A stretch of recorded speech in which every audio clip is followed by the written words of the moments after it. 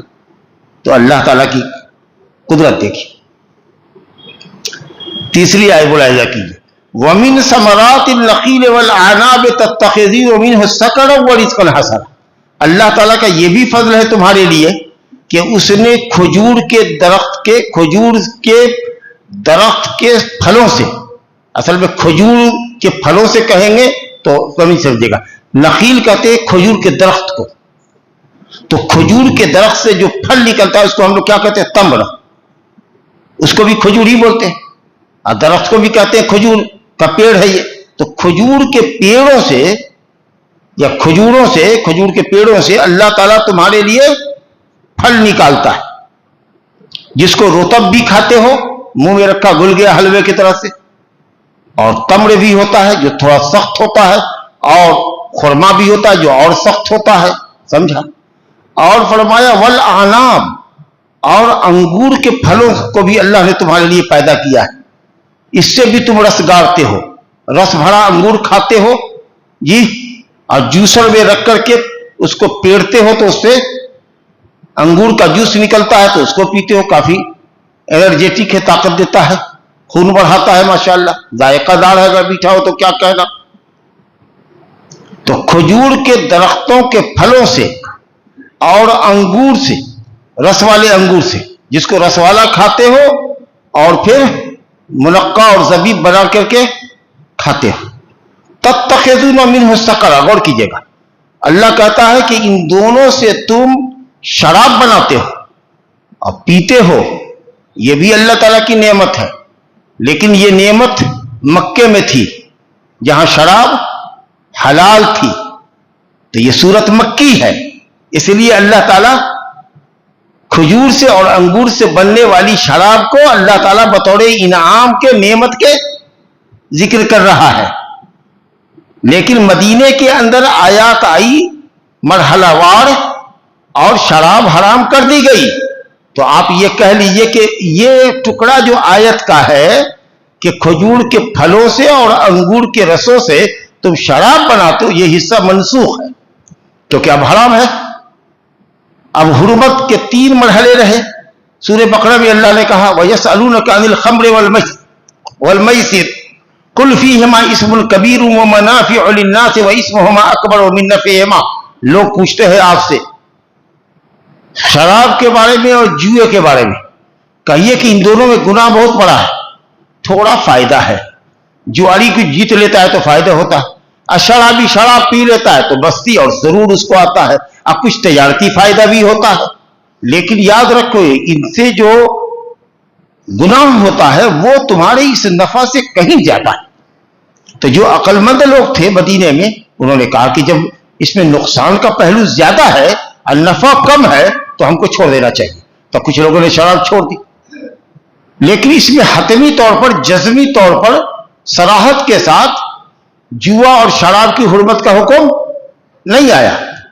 دوسری آیت آئی سورہ نساء میں, یا ایھا الذین آمنوا لا تقربوا الصلاۃ وانتم سکارى, اے ایمان والو نماز کے وقت میں شراب مت پیو, نشے کی حالت میں نماز مت پڑھو.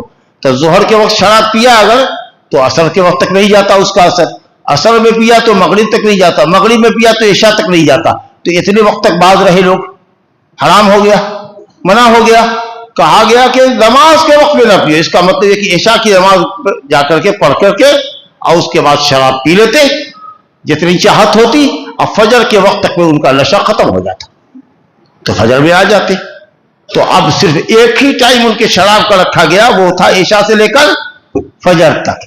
اور اس کے بعد اور کچھ دن گزرا تو سورہ مائدہ کی آیت اتری, یا ایھا الذین آمنوا انما الخمر والمیسر والانصاب والازلام رجس من عمل الشیطان فاجتنبوہ لعلکم تفلحون.